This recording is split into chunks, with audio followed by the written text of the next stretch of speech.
Welcome to The Explainer. Today we're going to crack the code on one of the world's most popular and, maybe one of its most misunderstood grapes. I mean, it's a great question, right? You can pour 2 glasses of Chardonnay, and they taste like they're from completely different planets. So what's the deal? How is that even possible? Okay, let's dive in.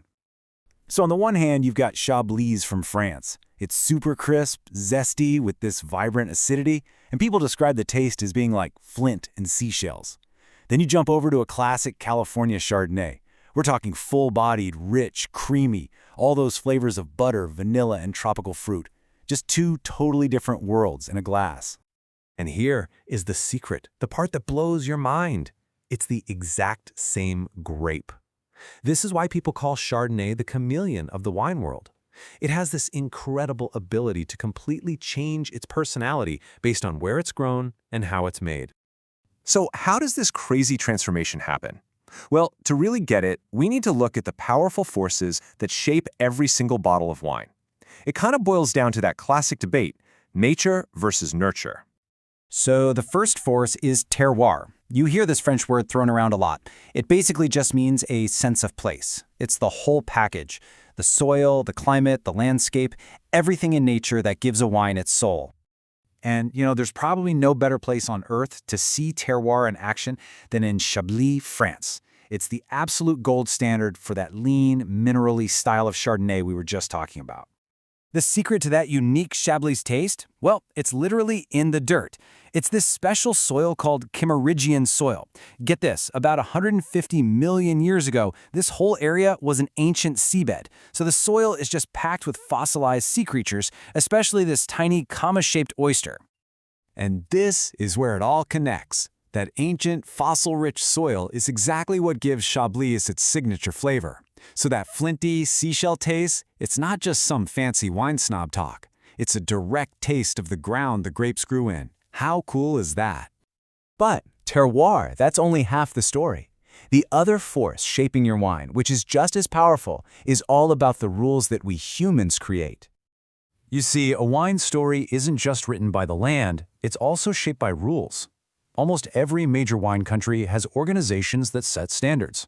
And it's not just boring bureaucracy. These rules are designed to protect quality, guarantee you're getting the real deal, and build a strong identity for their wines on the world stage. A perfect example of this in action is Argentina's INV. You can think of them as the guardians of Argentine wine. Since way back in 1959, this one single organization has been in charge of the whole shebang, from the vineyard all the way to the bottle.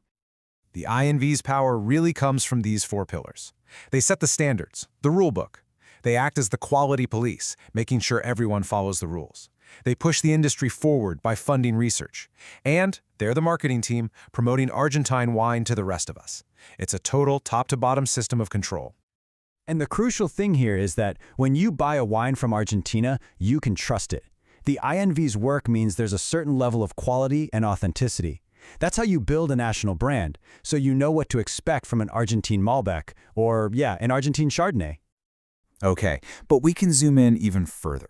Beyond the big national laws, the wine world is really built on agreements between actual people. This brings up a really critical question. The person growing the grapes isn't always the person making the wine. So how do you make sure that relationship is fair?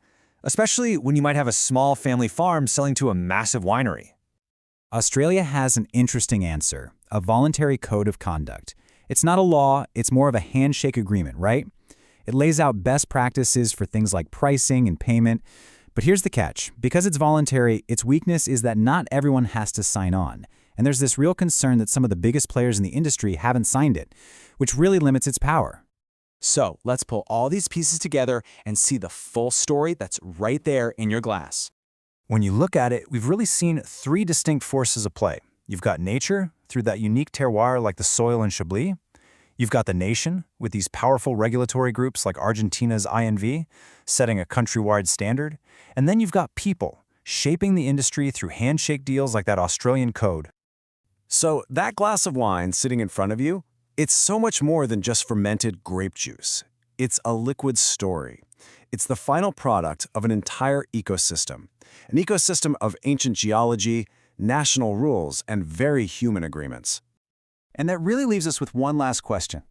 The next time you pour a glass of wine, any wine at all, just pause for a second. Think about that hidden journey it took to get from the soil to you. What forces of nature and humanity came together to make it? What story will you be tasting?